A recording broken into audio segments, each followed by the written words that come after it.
I am very excited to welcome Debbie Cenziper to Politics and Prose. Cenziper is a multi-award-winning Washington Post investigative reporter and author of Love Wins. In her new book, Citizen 865, The Hunt for Hitler's Hidden Soldiers in America, Cenziper recounts the story of 1990s historians working in Prague who unearthed previously unknown documents naming some 700 people who had been recruited by the Nazis to help purge occupied Poland of its Jews. Trained at an SS camp in the village of Travniki, many of these individuals had disappeared into the U.S. after the war. Cenziper's gripping account draws on unprecedented access to federal agents, Nazi documents, and government records to tell the story of the Justice Department's extensive effort to locate these war criminals and bring them to justice. So if you could please join me in giving a warm welcome to Debbie, Politics and Prose.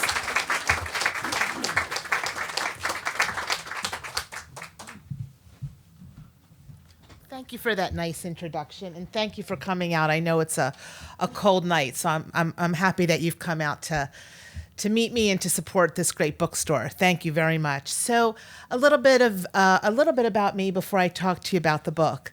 I have been an investigative reporter for more than 20 years. I spent a decade on staff at the Washington Post. Before that, I worked at the Miami Herald and some other great regional newspapers. And in that 20-some years as an investigative reporter, I really wrote about the worst in human nature. Imagine that. I wrote about affordable housing developers who promised to deliver housing for the poor and never delivered. I wrote about nonprofit groups who promised to deliver services to people with HIV and AIDS and never delivered. I wrote about school systems that promised to renovate public schools for children, spent $1 billion plus, and never delivered. And I had been doing that for a very long time, but as a nonfiction writer, I found that I wanted to write about people doing good things, people who were moving the needle in a direction that made me feel good as a journalist and as a human being. And so as a nonfiction writer, I look for stories and I look for people that inspire me, that move me, that I feel like are doing good things on behalf of our country and our world. And I found that in my first book, where I wrote about the lawyers and the plaintiffs behind the Supreme Court's landmark decision to legalize same-sex marriage. And I found that in this book, as much as I did in my first book, writing about historians and prosecutors at the U.S. Department of Justice that spent the bulk, if not all, of their professional careers searching for Nazi perpetrators on U.S. soil. So I'll tell you a little bit about how I came across this story. It was almost 3 years ago. And I was at a New Year's Eve party in Rockville, Maryland. And disco music was playing in the background, and all of us savvy 50-somethings, 40-somethings, and 60-somethings were partying like we do to disco music. And I happened to meet a lawyer from the U.S. Department of Justice who told me about this tiny unit inside the Justice Department that had spent 30 years looking for men and women who assisted in Nazi persecution and then slipped into the United States and were essentially hiding in plain sight in America's cities and suburbs. Now, I had spent 10 years at the Washington Post, thought I knew Washington pretty well, and really knew very little about this unit inside the Justice Department. And at that night, I remember thinking two things. I had two questions. Number one, how was it possible that Nazi perpetrators and Nazi collaborators, concentration camp guards, killers, were living in the United States so many years after the war? How was that possible? And then what I also questioned was, and found myself questioning, was who were the men and women inside the Justice Department who were hunting them down? Who were they? And how were they able to live for years inside some of the darkest moments in recent history? How were they able day after day, week after week, year after year, how were they able to probe these dark moments and then go home at night and be husbands and wives and parents to their children? How are they able to separate themselves from the work that they did during the day in the Justice Department? And I was absolutely fascinated by those two questions. And so I remember leaving that New Year's Eve party a couple of hours later, couldn't find my husband, who was outside on the steps, hunched over his phone, reading the Washington Post, completely not interested in the party. But I remember saying, you know what, I think I found my next book. And about a week later, I called one of the historians who's featured very prominently in this book, Elizabeth Barry White, who now works at the U.S. Holocaust Museum here in D.C. And I remember asking Dr. White about the hunt for Nazis and what are some of the turning points? What do you remember most about your long career inside the Justice Department? And over the phone, Barry described a moment in time in 1990 when she and another historian, who is one of the heroes in this book, Peter Black, were allowed to go to Prague right after the collapse of communism. They'd never been allowed to mine the archives in Prague before because the communist government wouldn't let them do it. And they knew that the Nazis had stashed troves of documents in Prague at the end of the war. But American investigators, Western investigators, were never allowed in Prague to see what was there. And so they were invited for the first time to go to Prague and to go to the archives just to see what they could find. They weren't really looking for anything in particular, but it was an unprecedented opportunity. And she described the scene of being in the dusty basement archives in Prague. Barry was pregnant. She was running to the bathroom every few hours to, had morning sickness. She needed to, use the bathroom, and was in this little elevator shaft with a chain, toilet, that kind of thing. And there in the archives of Prague, they found records that no Western investigator had ever seen before. And it was a Nazi roster from 1945 that listed the name of 700 men who had been trained at an obscure training camp in occupied Poland, in a tiny little village called Trawniki. And it was essentially a school for mass murder. And in this school, these men were trained by the SS essentially to liquidate ghettos, Jewish ghettos of occupied Poland, to staff the killing centers, to run the gas chambers, to participate in mass shooting operations. And they had this roster of 700 men, and just by looking at it and based on their research, they knew that some of these men were living in the United States so many years after the war. And that was this turning point in an investigation into what we now know is the Trawniki training camp. And this was a camp set up by the SS in occupied Poland. And so this camp essentially created what we now call foot soldiers of the Third Reich. There were 5,000 men who were trained in this camp. They were not members of the Nazi Party. They were not members of the SS. Many of them were Soviet POWs, pulled out of POW camps, recruited by the SS, and turned into killers. They were Ukrainian men, men from Latvia, men from Lithuania. And the SS needed this small army because they were fighting the Soviets.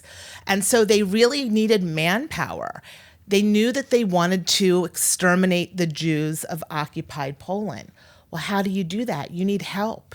You need people who are going to do the dirtiest jobs in Poland.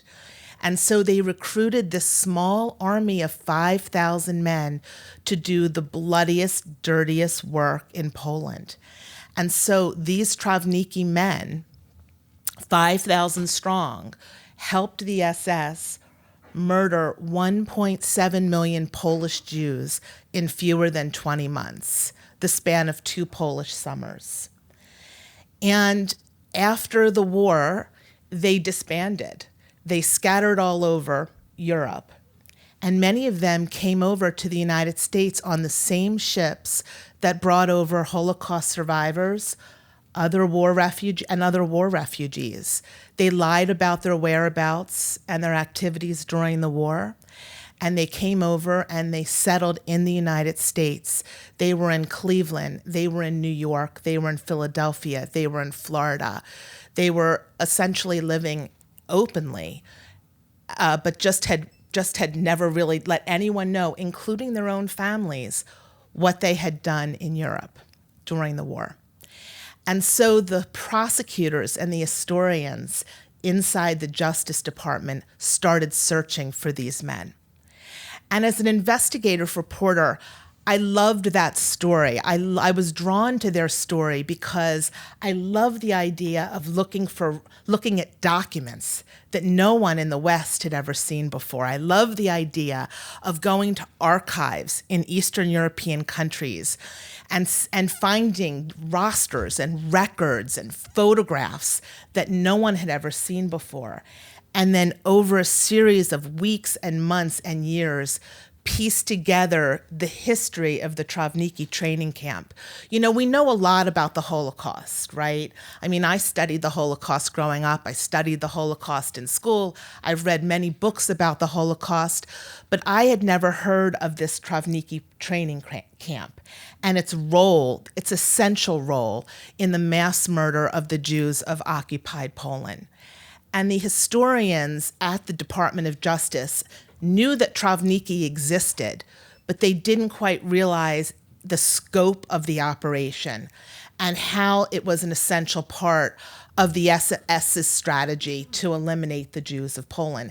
And they certainly didn't know that a whole group of Trawniki men were here in the United States.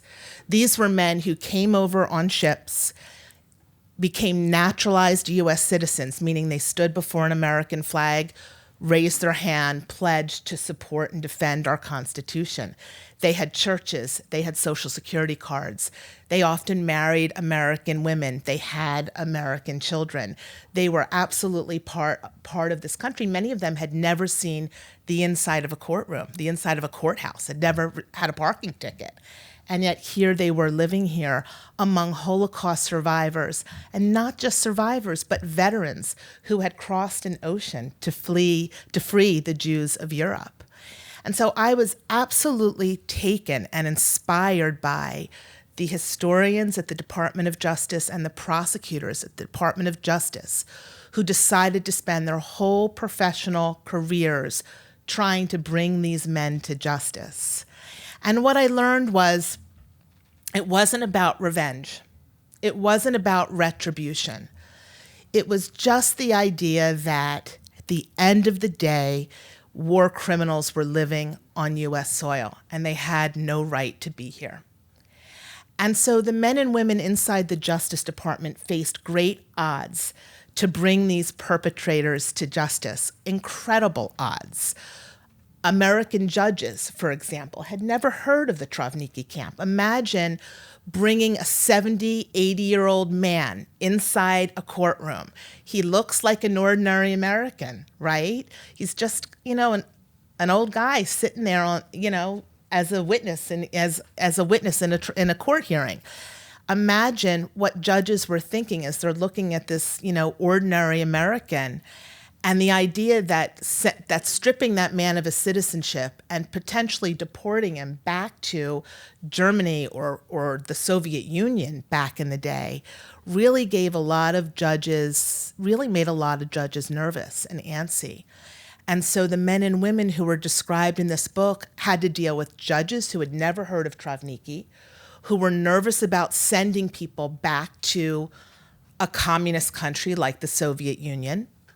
They also faced pushback from immigrant groups and from political people like Pat Buchanan back in the day, was absolutely opposed to this unit and wanted it shuttered for years and years and years.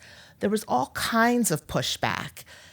Imagine just racing against time to bring these men to justice. Witnesses are dying. Survivors are dying. So they had to really push quickly to get these cases in court. And it took years to build these cases, years. So it was an incredible, they really moved against the odds to do it. One of the other parts of this book that I found very, very interesting was I've heard a lot of survivor stories, and each one is incredible and it's unique and it's inspiring. But I happened to fall in love in writing this book with two survivors from Lublin, Poland. Felix and Lucinia. They were just kids when the war started, just friends when the war started. And they lost their whole families. They were deported to the Majdanek concentration camp in Lublin, Poland, and killed. And the way they survived the war, it is described in the book, but it was just absolutely incredible. They married under the cover of night. They escaped Lublin. They went to Warsaw. They snuck into the Jewish ghetto in Warsaw. They married under the cover of night in the Warsaw ghetto. She used a dress borrowed from a neighbor. Someone smuggled in a little spit of wine so that they could toast their marriage. And just before the Warsaw ghetto uprising, they got out of the ghetto and essentially were hiding in plain sight on the Aryan side of Warsaw. And at the end of the war, they managed to survive. Their story, I remember sitting at my desk at night, listening to tapes of Felix and Lucinia recounting their survival story. And I remember just sitting there crying because it was just so incredibly moving and so incredibly powerful. But at the end of the war, Felix got his medical degree in Vienna. He became a doctor. And then they boarded a U.S. Navy ship and came here to the United States. Years later, they learned that some of the same men, the Trawniki men who were described in this book, some of the same men who persecuted their families, who killed their parents and their grandparents, followed them. And so imagine what it was like for survivors like Felix and Lucinia to know that these men were here in the United States living beside them. Imagine what that must have been like for them.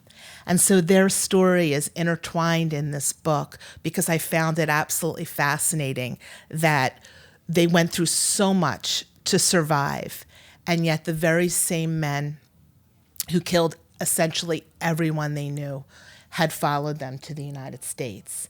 So they're an incredibly important part of this book. And the heart of the book, I think, are these survivors and their stories. But I interviewed so many incredible people at the Justice Department. We hear so much about the Justice Department these days. But I wrote about this tiny little unit with an office that faces a McDonald's. They were working on a shoestring budget, small staff. Didn't have, imagine what it was like for these guys day after day just to read transcripts or interview people who had survived the Holocaust. It's one thing to listen to survivors, and it's horrifying to listen to the stories of survivors. But I think it might be more horrifying to interview killers, to interview mass murderers, and to hear the way they describe mass murder in such clinical terms. How do you take that all in day after day after day and go home at night? How do you do that? It's not a normal thing to listen to that all the time, these horrible stories. And yet they did. They did because A, they believed that if war criminals are living on U.S. soil, they should be brought to justice no matter how much time has passed. And B, they did it because there was this unexplored piece of history here in Trawniki. And they really wanted the world to know about it because through that kind of understanding, we can prevent something like this from happening again. So I was really moved and really inspired by the men and women at the Justice Department. The Office of Special Investigations, this tiny Nazi hunting unit, when it started, they all said it would only be in existence for a couple of years. I mean, really, how many people could we have here to track down? How many Nazi perpetrators could be living on U.S. soil? And this unit stayed in existence and was very active for 30 years. From 1979 onward, for 30 years. In fact, they just deported in 2018 one of the last known, potentially the last surviving Nazi perpetrator living on U.S. soil, a man who lived in Queens, New York for 50 years. had been part of the Trawniki training camp, had guarded Jewish prisoners as they were marched to a pit that was dug in the earth out in Trawniki, lined up and executed over the course of a single day. 6,000 people were killed. This man had lived in Queens, New York for 50 years. He was denaturalized, stripped of his citizenship, and a judge had ordered him deported 14 years ago, but Germany wouldn't take him back. There was no country that would take him. Austria wouldn't take him back. And so he was able to stay here, a stateless man in Queens, New York for 14 years until the Trump White House stepped in and worked with Germany. And he was finally sent back to Germany. And so he died actually right after he was sent back to Germany. But he was the last known Trawniki man living on U.S. soil.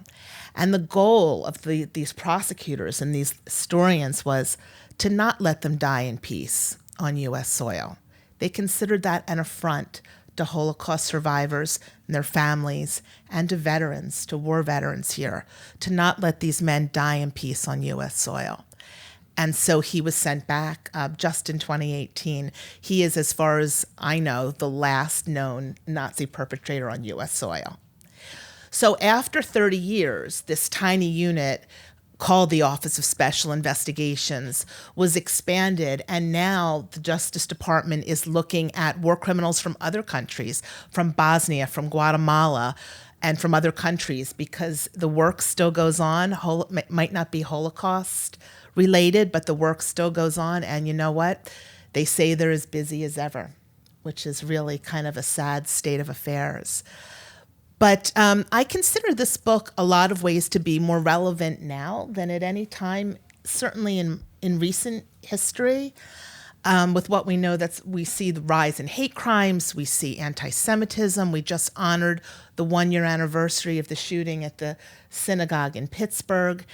And so to me, I wanted to write this book not only because I thought that there was a piece of Holocaust history that mainstream audiences needed to know more about, but I really wanted to write the book for my kids because I feel like they need to understand the Holocaust. This generation needs to understand what happened.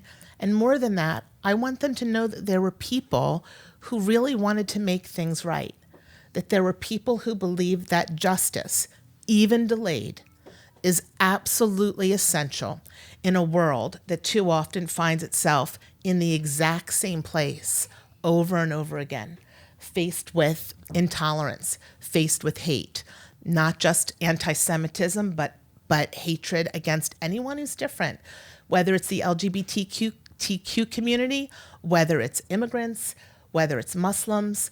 We too often find ourselves in the exact same place that we were in the 1930s and the 1940s. So to me, as a journalist, as a mother, and as a human being, I wanted to write this book for my own children. So that's kind of an overview. Thank you so much for coming, and I'm happy to take questions.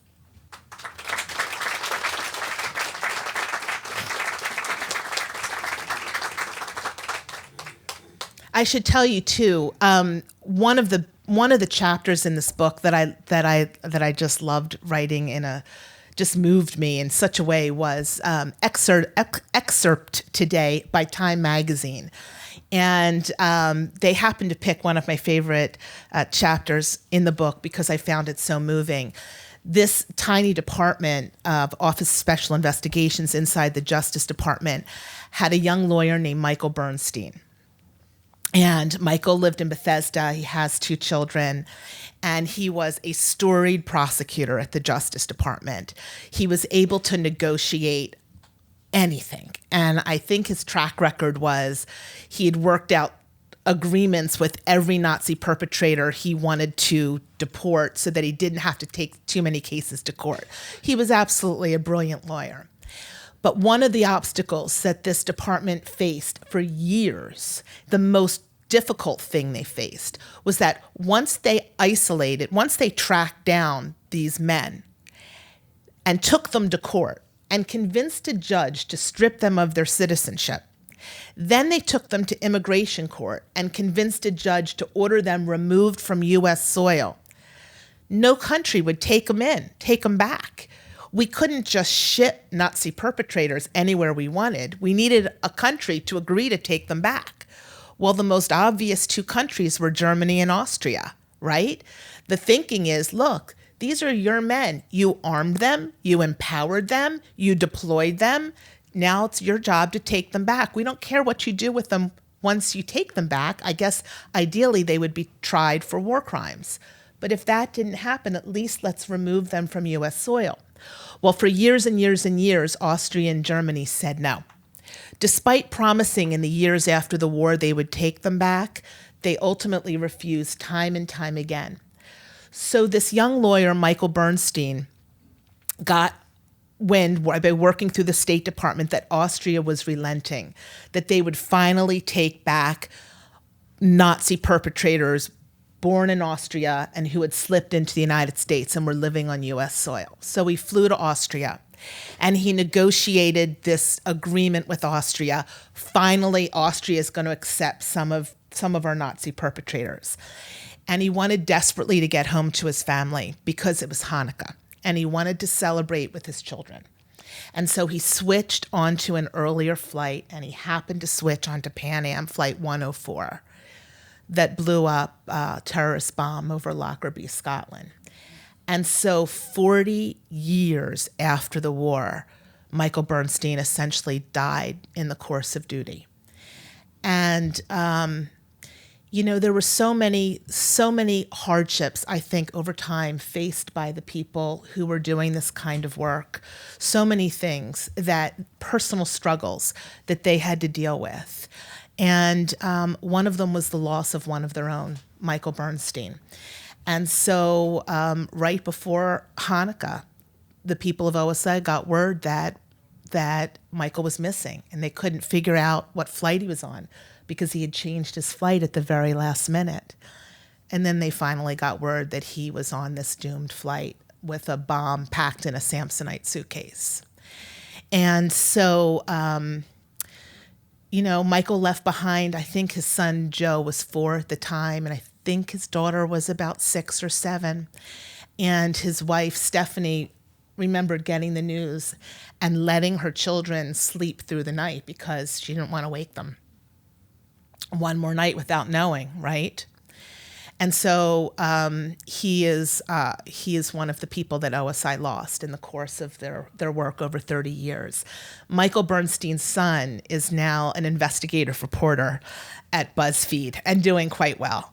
So I'm very anxious to meet him one of these days. But this chapter was published by Time magazine today.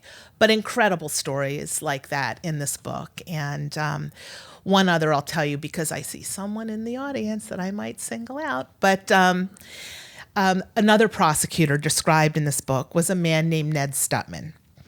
And Ned actually won funniest lawyer in Washington contest. He was absolutely brilliant man. And the title of the book is called Citizen 865, and it's named after a notorious Trawniki guard named Jacob Reimer, who was one of the most trusted Nazi collaborators in Trawniki.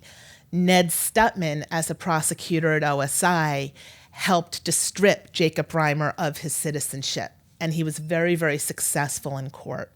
There was another Trawniki man named John Demjanjuk. Everybody heard of John Demjanjuk, right? Well, we all know John Demjanjuk as being a death camp guard, and we've, of course, heard about the first botched investigation of Demjanjuk, but he was actually a Trawniki man. John Demjanjuk was trained in this school for mass murder at Trawniki and then deployed to a killing center in occupied Poland. Ned Stutman successfully prosecuted John Demjanjuk as well, but on the morning of Demjanjuk's trial in Cleveland, Ned Stutman got a phone call from his doctors that said he had a terminal cancer. And he was a rather young man at the time. And he went on to deliver his opening statements in court and spent the entire day in court interviewing an expert witness, knowing in the back of his mind what he had just been told by his doctors. And after court that night, he went home, called in his number 2 lawyer, also a great lawyer named Jonathan Drimmer, and said, "I'm sorry, I have to go home. I need to have cancer treatment. I have to go home." And so Ned was one of the most successful prosecutors in the Office of Special Investigations and fought cancer for several years and ultimately died at a rather young age. So he is also in this book, one of the heroes of this story. I was drawn to him because he grew up in Philadelphia, where I grew up, and went to Temple Law School and had a great couple of great Philadelphia stories. So you'll read about Ned when you pick up this book. And if I may embarrass and introduce, may I? Ned Stutman's daughter, I see, and Suzanne, do you want to say hi? Stutman family came to say hello. And Shira's now at rabbi at 6 and I. So Ned has an incredible legacy. May I answer questions? I hope you'll correct me if I have these facts wrong, but listening to you, the records that were recovered finally had a list of, was it 5,000 people who were trained at Trawniki? Mm-hmm. 2 questions.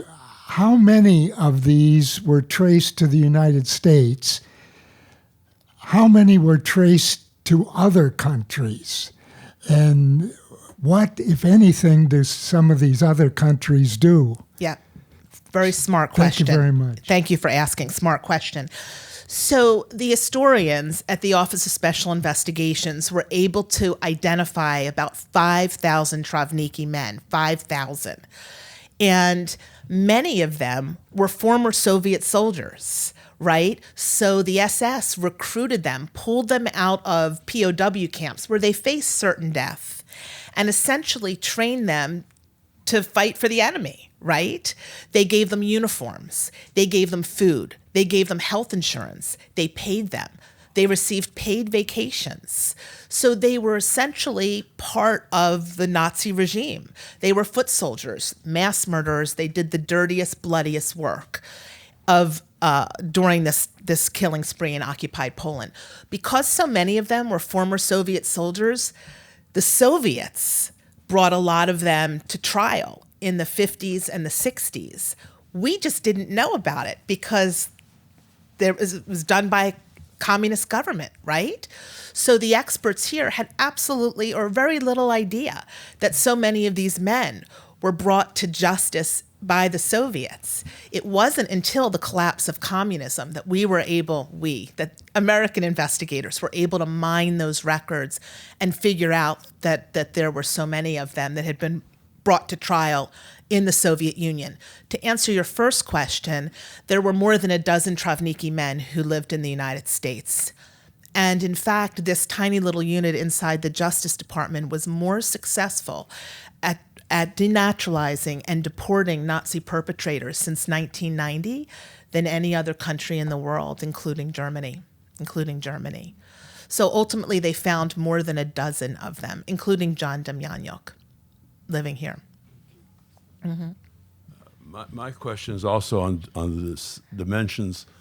In addition to the Travniki men, how many people were there in the United States that were candidates for being deported, and in fact, how many were deported, and how many died during the process? Yeah.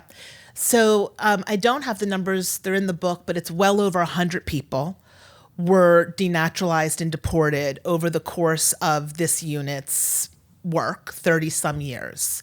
And they weren't just Travniki men. They were concentration camp guards and other people who assisted in Nazi persecution.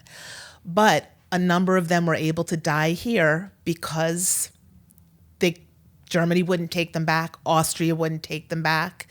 In fact, Citizen 865, Jacob Reimer, was denaturalized and ordered deported, but Germany wouldn't take him back. Ultimately, he died in Pennsylvania on U.S. soil. And it was the single most frustrating thing for the people in this unit to deal with. I mean, imagine all of this work. These cases took years to build. And ultimately, they were able to die on U.S. soil. Some of them, not all. And what were the defenses that were offered on behalf? Was it I wasn't there, or was it what I did was just following orders, or All I of didn't the have above. any choice? All of the above. Let me give you a perfect example. Jacob Reimer, who was the most trusted Nazi, one of the most trusted Nazi collaborators at Trawniki, was brought in by this Nazi hunting unit, brought in by 2 prosecutors and questioned. And they kind of knew what he had done and where he had been, but they didn't know everything. And at one point, just on a hunch, the prosecutor, Eli Rosenbaum, who went on to run the unit, said, "We know you're at Trawniki. We know you helped liquidate the Warsaw Ghetto during the uprising. We know you helped liquidate the Lublin Ghetto outside Trawniki. But there's something you haven't told me, right?" And he was just fishing, as sometimes they do, right? Going based just on his gut. There's something you haven't told me. There's something you haven't told me. And Jacob Reimer got very quiet. And I've listened to the tape. It's absolutely chilling. And he said, "Yeah, there's something I haven't told you." And so Eli said, "Just in your own words, describe what you want to tell me, or describe what happened."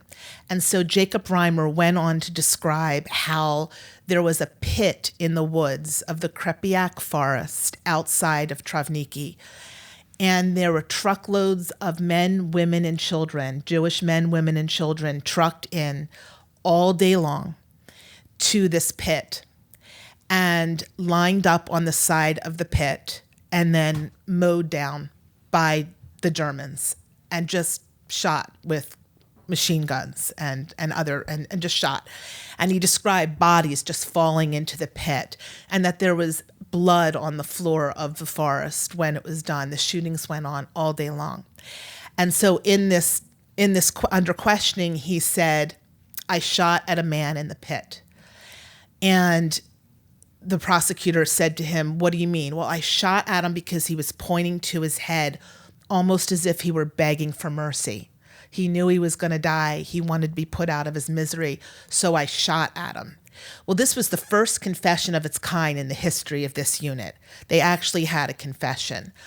And Jacob Reimer's defense was, "If I didn't shoot at him, the SS would have shot me. I was just following orders." So that was an ongoing defense among many OSI defendants. I had to do it. I was following orders. Or it wasn't me, it was my cousin. It was someone who looked like me. You've got the wrong guy. It's a mistaken identity case. So there was that as well. But a lot of it was, I didn't have a choice. And then the prosecutors would come back and say, "Well, what do you mean you didn't have a choice?" Jacob Reimer got 4 paid vacations while he was working for the SS. He went away unsupervised on his own to visit his family in Ukraine, came back on his own to continue working for the SS. He received health benefits. They had, funerals, elaborate funerals when if any Trawniki men were killed. They received wages and good pay. So how much of it was, were you really forced, kind of a thing? And why were they willing to submit to interviews? In what way? By the prosecutors. Oh, well, in Jacob Reimer's case, the first interview, Jacob Reimer just thought he could get away with it. They knew this Office of Special Investigations suspected Jacob Reimer for years. He was a man living in New York. In fact, he actually ran a Wise potato chip franchise for years in New York City and just lived as an ordinary American and thought, they're never going to get me. They can't, this is too many years have passed. And so when he was questioned early on by the Justice Department, he said, "Yeah, I was at Trawniki, but I was just a paymaster at the camp. I didn't participate in anything. I worked in the administration." And because the Justice Department didn't know much about Trawniki, what could they do? They let him go. And then when they were able to go to Prague and they were able to mine the archives of Eastern Europe because communism collapsed and they were eventually allowed to get into the archives, they started piecing together the history of Trawniki, and they understood for the first time what Jacob Reimer's role was. So when he came in under questioning the first time, he did it voluntarily. He didn't bring a lawyer. He thought, I'm going to tell him I was doing mundane work for the SS. What are they going to do? And then he realized over the course of that long interview that the Department of Justice knew far more than they let on. Thank you.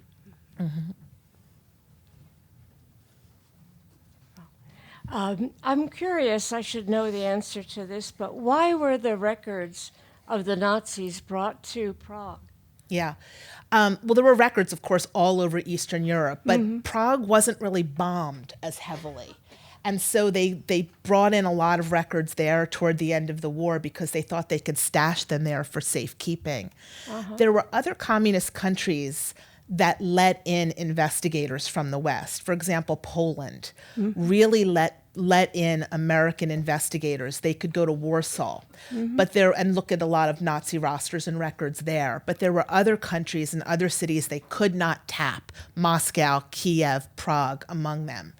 And so when communism collapsed, it really gave this tiny unit inside the Justice Department new life. It extended the life of Nazi hunting in the United States for decades because they were able to find so many records about these men and about other Nazi perpetrators. Yeah, in these records, their actual names were listed. Yeah. And then, of course, they had to thoroughly change their identities. That seems to me it would be almost impossible to trace them. It wasn't, because it wasn't just their names that were listed.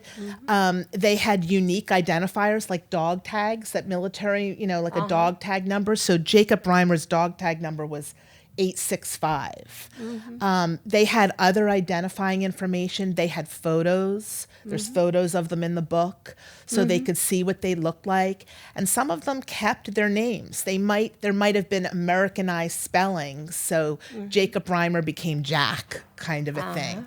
But that's where the historians really came in handy. They could piece this stuff together. They knew how names were changed, how they were spelled, and with different languages, and they were able to piece it together over the course of time. I know the Germans, being Germans, they kept incredible records. Why didn't they just burn them? Gosh, that is a good question that I don't know the answer to.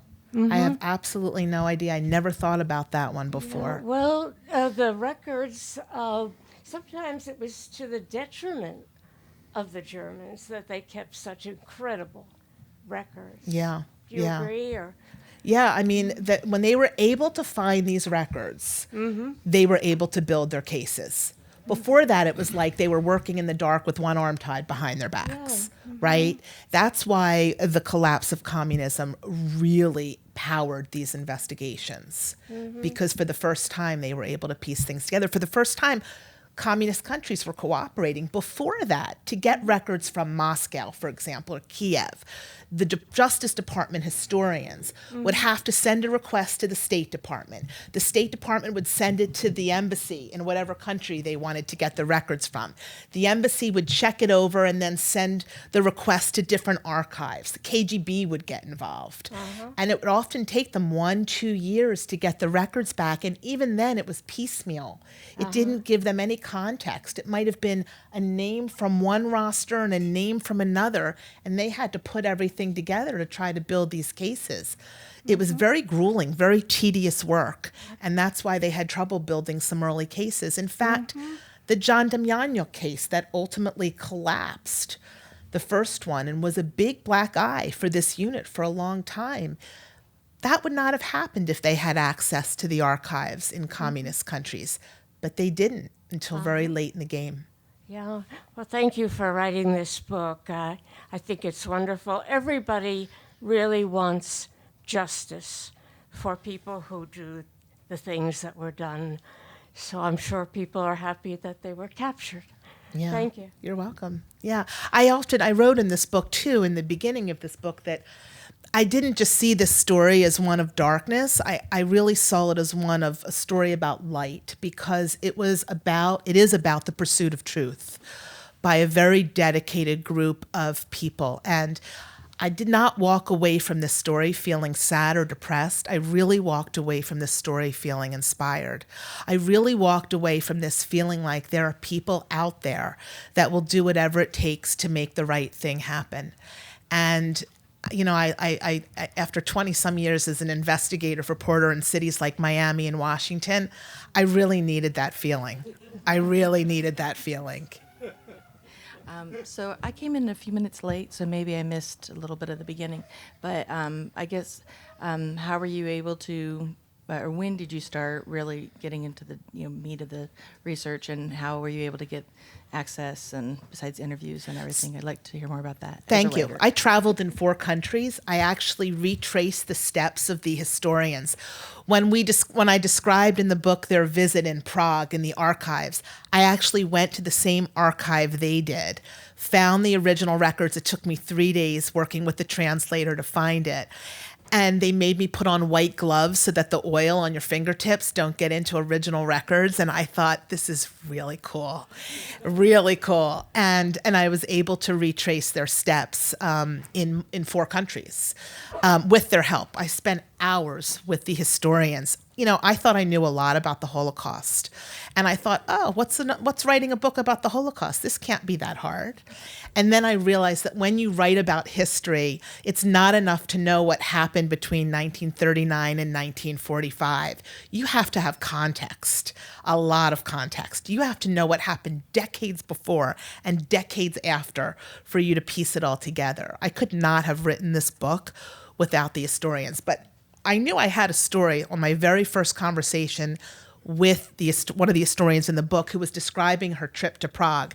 So imagine they get to Prague, this communist country, and they rented like this wheezing stick shift of a car. They traveled from Germany into Prague. They get there in the middle of the night. They can't find the rented apartment. Everyone's coming outside because there's this little car chugging through these narrow streets in Prague in the middle of the night. They get to this apartment building. There's a Russian caretaker there who wants to feed them pork cutlets and beer for breakfast.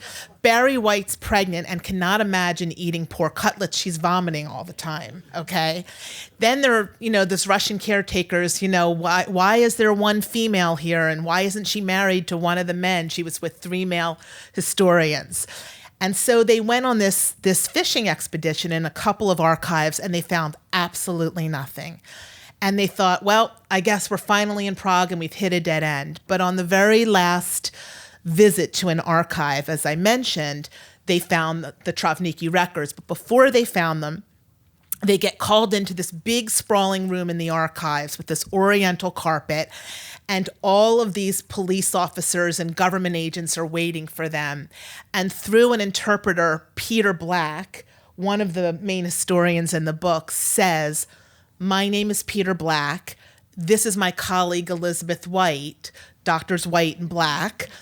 We're with the U.S. Department of Justice, and we're here to investigate, war criminals," or something like that.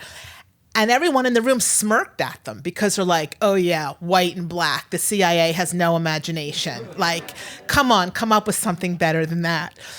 And so as Barry is describing this story of these records and what it was like, and she pushes back her chair when she sees this Nazi roster, and she rushes over to Peter in the room, and Peter's going down the list, and he's spotting names of Jacob Reimer and other people going, yeah, we know him, and yeah, we know him, and yeah, we know him. I was just riveted. I was absolutely riveted. And I knew right then and there that I wanted this to be my next book, because it gave me chills to hear that story. And as an investigative reporter, it's like Christmas when you get records that no one's ever looked at before, right? These dusty documents, that's like calling my name. So to me, I just knew right then and there that this would be a good story to tell, and an important one, because so many people don't know about this part of the history of the Holocaust. Anybody else? Thank you so much for coming out. It was such a pleasure. Thank you.